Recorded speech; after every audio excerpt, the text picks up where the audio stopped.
Seringkali, ketika kita berbicara tentang pahlawan nasional Indonesia, nama-nama seperti Soekarno, Hatta, atau Sudirman langsung muncul di benak kita. Tapi, ada satu nama yang seringkali terlupakan, seorang tokoh yang dijuluki Bapak Republik Indonesia, bahkan sebelum Soekarno dan Hatta memproklamasikannya. Dialah Tan Malaka. Siapakah sebenarnya sosok misterius ini? Mengapa jejaknya seolah sengaja dihapus dari buku-buku sejarah kita? Mari kita selami bersama kisah hidupnya yang luar biasa. Lahir dengan nama Ibrahim di Nagari Pandam Gadang, Sumatera Barat, pada tahun 1897, ia kemudian dianugerahi gelar Datuk Tan Malaka. Sejak muda, kecerdasannya sudah terlihat. Ia mendapatkan kesempatan langka untuk belajar di Belanda, di Rijkswijk School, sebuah sekolah guru negeri. Di Eropa inilah, pikirannya mulai terbuka. Ia melahap buku-buku tentang sosialisme dan komunisme, melihat langsung bagaimana kaum buruh diperlakukan, dan merasakan sendiri diskriminasi sebagai seorang pribumi dari tanah jajahan. Pengalaman ini membentuk fondasi ideologinya, anti-kolonialisme dan anti-kapitalisme. Ia sadar, penderitaan rakyatnya di Hindia Belanda bukanlah takdir, melainkan hasil dari sebuah sistem yang tidak adil. Sekembalinya ke tanah air, Tan Malaka tidak tinggal diam. Ia langsung terjun ke dunia pergerakan. Ia mendirikan sekolah rakyat di Semarang, sebuah sekolah gratis untuk anak-anak miskin. Karena ia percaya pendidikan adalah senjata utama untuk melawan kebodohan dan penindasan. Aktivitasnya ini tentu saja membuat pemerintah kolonial Belanda gerah. Ia dianggap sebagai provokator berbahaya. Akhirnya, pada tahun 1922, ia ditangkap dan dibuang dari Hindia Belanda. Inilah awal dari pengembaraan panjangnya selama lebih dari 20 tahun, melintasi belasan negara dengan puluhan nama samaran. Perjalanannya sebagai seorang pelarian politik sungguh luar biasa. Dari Belanda, ia pergi ke Jerman, lalu ke Moskow, Rusia. Di sana, ia menjadi perwakilan Indonesia di Komintern, organisasi komunis internasional. Ia berdebat dengan para pemimpin komunis dunia, menyuarakan pentingnya aliansi antara komunisme dengan nasionalisme dan Islam di Asia untuk melawan imperialisme Barat.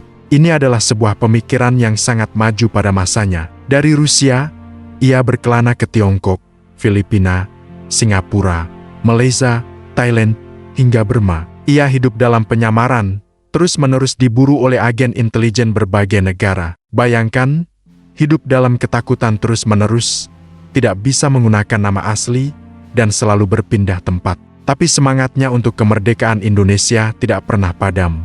Justru di tengah pelariannya yang penuh bahaya itulah, Tan Malaka melahirkan karya-karya terbesarnya. Di sebuah desa kecil di Filipina, dengan nama samaran Elias Fuentes, ia menulis sebuah buku yang akan menjadi cetak biru bagi bangsa ini. Judulnya, Naar de Republiek Indonesia atau Menuju Republik Indonesia. Buku ini ditulis pada tahun 1925, jauh sebelum para pendiri bangsa lainnya bahkan membayangkan bentuk negara merdeka. Di dalamnya, Tan Malaka dengan sangat jelas dan detail menguraikan konsep sebuah negara bernama Republik Indonesia yang merdeka, berdaulat, dan bebas dari penjajahan. Inilah alasan mengapa ia pantas dijuluki sebagai Bapak Republik Indonesia. Ia adalah orang pertama yang menggagas ide republik ini secara tertulis dan sistematis. Perbedaan utama Tan Malaka dengan tokoh pergerakan lainnya, seperti Soekarno dan Hatta, terletak pada strateginya. Jika Soekarno-Hatta lebih memilih jalur diplomasi dan kooperatif pada beberapa kesempatan, Tan Malaka adalah seorang radikal non-kooperatif. Baginya, kemerdekaan tidak bisa diminta atau dinegosiasikan. Kemerdekaan harus direbut 100% melalui revolusi, melalui kekuatan rakyat itu sendiri. Ia tidak percaya pada janji-janji manis kaum penjajah. Inilah yang membuatnya seringkali berseberangan jalan dengan arus utama pergerakan nasional. Ia mendirikan Partai Murba, sebuah partai yang berhaluan kiri radikal, sebagai wadah perjuangannya. Puncak kejayaan atau momen paling krusial dalam perjuangan Tan Malaka terjadi setelah proklamasi kemerdekaan. Saat para pemimpin nasional ditangkap dan diasingkan Belanda dalam agresi militer kedua, terjadi kekosongan kepemimpinan. Dari persembunyiannya di Kediri, Jawa Timur, Tan Malaka muncul. Ia berkeliling, mengobarkan semangat perlawanan rakyat untuk melanjutkan perang gerilya. Ia menolak segala bentuk perundingan dengan Belanda yang dianggapnya hanya akan merugikan Indonesia. Baginya, ini adalah saatnya mewujudkan revolusi total yang selama ini ia cita-citakan, kemerdekaan 100% tanpa kompromi. Namun, takdir berkata lain. Perjuangannya yang radikal dan tanpa kompromi ini membuatnya memiliki banyak musuh, tidak hanya dari pihak Belanda, tetapi juga dari kalangan bangsa sendiri yang tidak setuju dengan idealismenya. Pada Februari tahun 1949, di tengah kobaran api revolusi yang ia bantu nyalakan, nasib tragis menimpanya. Tan Malaka ditangkap oleh sebuah satuan militer Republik Indonesia di desa Selopanggung, Kediri. Tanpa proses pengadilan, ia dieksekusi mati oleh bangsanya sendiri. Sebuah akhir yang ironis bagi seseorang yang mendedikasikan seluruh hidupnya untuk kemerdekaan Indonesia. Jasadnya dimakamkan di sebuah tempat yang tidak diketahui selama bertahun-tahun. Setelah kematiannya, nama Tan Malaka seolah sengaja dihilangkan. Rezim Orde Baru yang anti-komunis memberangus pemikiran-pemikirannya. Buku-bukunya dilarang, dan namanya dihapus dari kurikulum sekolah. Ia dicap sebagai seorang komunis pemberontak. Padahal, jika kita telah lagi pemikirannya, ia adalah seorang nasionalis sejati yang kebetulan menggunakan lensa analisis Marxisme untuk perjuangannya. Visinya tentang Indonesia merdeka 100% adalah bukti cintanya yang tak terhingga pada tanah air. Baru setelah era reformasi, tabir yang menyelimuti sosok Tan Malaka mulai terbuka. Sejarawan dan peneliti mulai menggali kembali jejaknya. Pada tahun 2007, makamnya akhirnya ditemukan setelah pencarian panjang. Kisah hidupnya yang luar biasa, pemikirannya yang brilian, dan pengorbanannya yang total kini mulai diakui kembali. Meskipun sempat dilupakan, semangat Tan Malaka tidak akan pernah benar-benar padam. Semangat tentang kemerdekaan 100%, tentang kedaulatan rakyat, dan tentang keadilan sosial. Kisah Tan Malaka adalah pengingat bagi kita semua bahwa sejarah tidak pernah hitam putih. Ada banyak pahlawan yang berjuang di jalan sunyi, yang namanya mungkin tidak terukir di monumen-monumen megah. Mempelajari kisah Tan Malaka bukan hanya tentang mengenang masa lalu, tapi tentang mengambil apinya. Apinya yang tak pernah padam untuk terus memperjuangkan sebuah Indonesia yang lebih baik, adil, dan benar-benar merdeka. Nama aslinya adalah Sultan Ibrahim, dengan gelar Datuk Tan Malaka. Ia lahir di Nagari Pandam Gadang, Sumatera Barat, pada 2 Juni tahun 1897. Sejak kecil, kecerdasannya sudah terlihat menonjol. Pada usia 16 tahun, ia dikirim ke Belanda untuk menempuh pendidikan di Rijkswijk School, sebuah sekolah guru pemerintah. Disinilah wawasan politiknya mulai terbentuk. Ia banyak membaca karya-karya pemikir sosialis dan komunis seperti Karl Marx dan Friedrich Engels, yang kemudian sangat mempengaruhi jalan pemikirannya. Tan Malaka bukan hanya seorang pemikir, tapi juga seorang pribadi yang unik. Ia menguasai setidaknya 8 bahasa, termasuk Belanda, Jerman, Prancis, Rusia, Inggris, Mandarin, Tagalog, dan tentu saja bahasa Indonesia. Kemampuan ini sangat membantunya dalam perjalanan bergerilya dan menyebarkan gagasannya ke seluruh dunia. Meski hidupnya penuh dengan pelarian dan penyamaran, ia dikenal sebagai sosok yang sangat disiplin, sederhana, dan teguh pada prinsip. Ia bahkan pernah berkata, idealisme adalah kemewahan terakhir yang hanya dimiliki oleh pemuda. Kata-kata ini mencerminkan semangatnya yang tak pernah padam. Sekarang, mari kita masuk ke jejak sejarahnya. Setelah menyelesaikan pendidikannya di Belanda, Tan Malaka kembali ke Hindia Belanda pada tahun ke-1919. Ia langsung terjun ke dunia pergerakan. Awalnya ia menjadi guru bagi anak-anak kuli di perkebunan Delhi, Sumatera Utara. Melihat ketidakadilan di depan matanya, semangat perlawanannya semakin membara. Ia kemudian pindah ke Semarang dan bergabung dengan Sarekat Islam. Di sana, ia dengan cepat menjadi tokoh penting dan membantu mengubah arah organisasi menjadi lebih radikal. Puncaknya adalah ketika ia menjadi pemimpin Partai Komunis Indonesia atau PKI pada tahun ke-1921. Di bawah kepemimpinannya, PKI menjadi partai komunis pertama yang signifikan di Asia di luar Uni Soviet. Namun, aktivitas radikalnya ini membuatnya menjadi buronan pemerintah kolonial Belanda. Pada tahun 1922, ia diasingkan dan memulai pengembaraannya yang panjang keliling dunia selama lebih dari 20 tahun. Selama di pengasingan, Tan Malaka tidak tinggal diam. Ia terus menulis dan menyebarkan ide-idenya. Salah satu karyanya yang paling monumental adalah Naarde Republik Indonesia atau Menuju Republik Indonesia, yang ditulis pada tahun ke-1925. Buku ini adalah salah satu dokumen pertama yang dengan tegas dan jelas menguraikan konsep negara Republik Indonesia yang merdeka. Ini luar biasa, karena ditulis 11 tahun sebelum Bung Karno dan Bung Hatta memproklamasikan kemerdekaan. Buku ini menjadi semacam cetak biru bagi perjuangan kemerdekaan. Mari kita bahas kejadian-kejadian penting dalam hidupnya yang seringkali penuh drama. Salah satu momen krusial adalah ketika ia menentang pemberontakan PKI pada tahun 1926 dan ke 1927.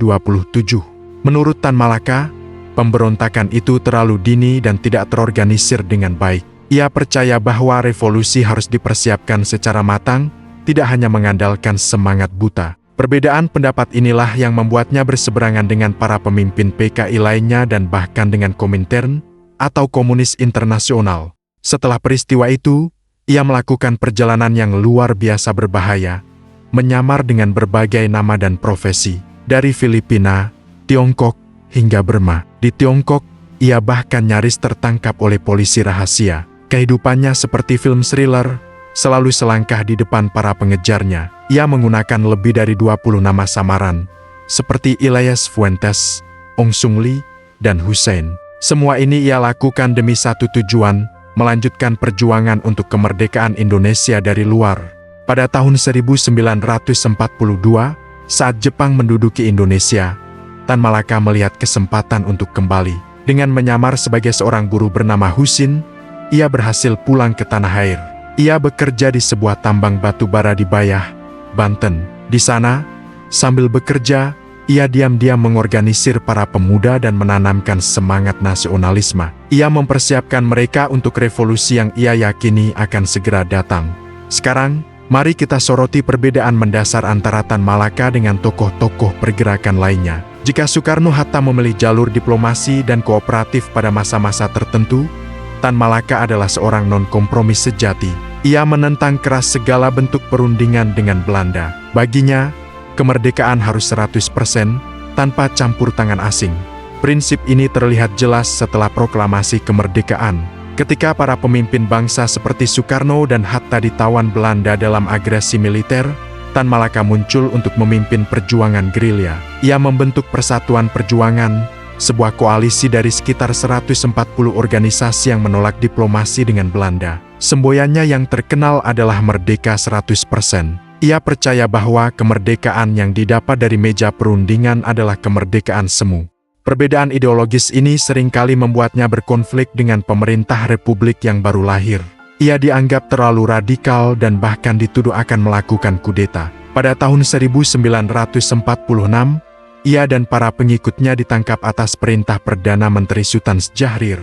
Ia dipenjara selama lebih dari 2 tahun tanpa proses pengadilan. Ini adalah sebuah ironi yang tragis. Seorang pejuang kemerdekaan dipenjara oleh bangsanya sendiri yang baru merdeka.